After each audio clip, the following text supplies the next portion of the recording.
আমার আরাফের 1 মাসের ফটোশ্যুটের সময় কিভাবে ফটোশ্যুট করলাম, কিভাবে কি করলাম, এত ছোট বাচ্চা তারপরেও তাকে নিয়ে ছোট ছোট কিছু ভিডিও ক্লিপ আছে, সেগুলোই ভাবলাম যে একটা ভিডিও বানিয়ে ফেলি। তো হ্যালো এভরিওয়ান, আসসালামু আলাইকুম। কাছে দূরে যে যেখানে আছেন আশা করি ভালো আছেন। আলহামদুলিল্লাহ আমরাও ভালো আছি।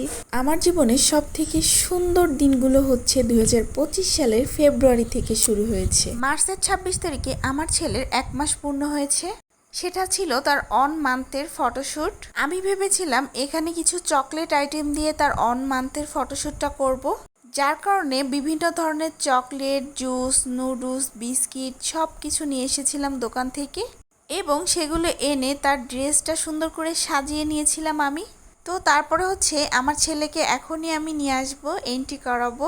তার জন্য হচ্ছে আমি এখানে কিছু ভিডিও ক্লিপ নিচ্ছিলাম। এই তো মাশাল্লাহ মাশাল্লাহ, এটা ছিল আমার ছোট্ট আরাফ, আমার 1 মাসের আরাফ। আমার বাবাটা ছোট থেকেই শান্ত, আর ছোট থেকেই আমি ওর যেভাবে ইচ্ছা সেভাবে ছবি তুলতে পারি। তো তারপরে হচ্ছে আমার বাবাটা ঘুমিয়ে পড়েছিল, ঘুমের ভিতরে আমি কিছু ছবি তুলে নিচ্ছিলাম। আচ্ছা আচ্ছা, হ্যাঁ হ্যাঁ, সবাই কিন্তু মাশাল্লাহ বলে যাবেন অবশ্যই। আমি তার অনেক সুন্দর সুন্দর ছবি তুলেছি, সেগুলো ভিডিও লাস্টে আপনাদের সঙ্গে শেয়ার করব, অবশ্যই দেখে নেবেন এবং মাশাল্লাহ বলবেন। তো তারপরে হচ্ছে এখানে কেক কাটা হবে।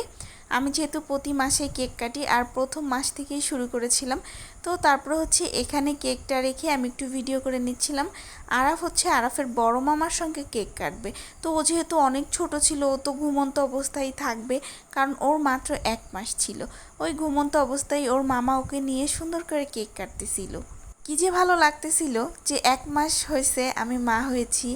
আমার জীবনে এত সুন্দর একটা পুতুল, আল্লাহ জীবন্ত পুতুল পাঠিয়েছে, আমি অনেক খুশি। তো তারপরে হচ্ছে আরাফ একটু ঘুমাচ্ছিল, একটু তাকাচ্ছিল। তো ওর মামা হচ্ছে কেক কাটতেছিল ওকে নিয়ে, ওর হাত দিয়ে কিন্তু আবার ছুরিটা ধরাইছেও। তো তারপরে হচ্ছে এখানে কেক কাটতেছিল। কেক তো আরও খেতে পারবে না, আমরাই খেয়ে ফেলেছিলাম, বাট আমার অনেক ভালো লাগতেছিল, আমরা অনেক মজা করতেছিলাম। তো তার মামা হচ্ছে তার সঙ্গে কেক কাটতেছিল আর বলতেছিল মামা মামা কেক কাটো কেক কাটো। তো ও তো ঘুমায় আছে। তো তারপরে অনেক সুন্দর সুন্দর তাকিয়ে ছবি তুলেছিলাম। তো এখানে হচ্ছে আমি একটা ভিডিও অ্যাড করে দিয়েছি। আমি এভাবে সুন্দর সুন্দর করে কিছু ক্লিপ নিয়ে রেখেছিলাম। আরাফ বড় হয়ে দেখবে যে ওকে কতটা সুন্দর করে আমি পরিপাটি করে রাখতাম। আর ছবিগুলো আমি শেয়ার করে দিব, অবশ্যই দেখে নেবেন ছবিগুলো। সবাই আমার ছোট্ট আরাফের জন্য দোয়া করবেন মন থেকে। আর আজকের ভিডিওটা এই পর্যন্তই, ছোট ছোট কিছু ভিডিও ক্লিপ ছিল, সেগুলো নিয়ে শেয়ার করেছিলাম, স্মৃতিগুলো ধরে রাখলাম। সবাই দোয়া করবেন আমাদের জন্য, আমার ছেলের জন্য, এবং ছবিগুলো দেখে যাবেন, সবাই মাশাল্লাহ বলবেন। তো আজকের ভিডিওটা এই পর্যন্তই। ভালো লাগলে অবশ্যই লাইক কমেন্ট সাপোর্ট করবেন। আল্লাহ হাফেজ।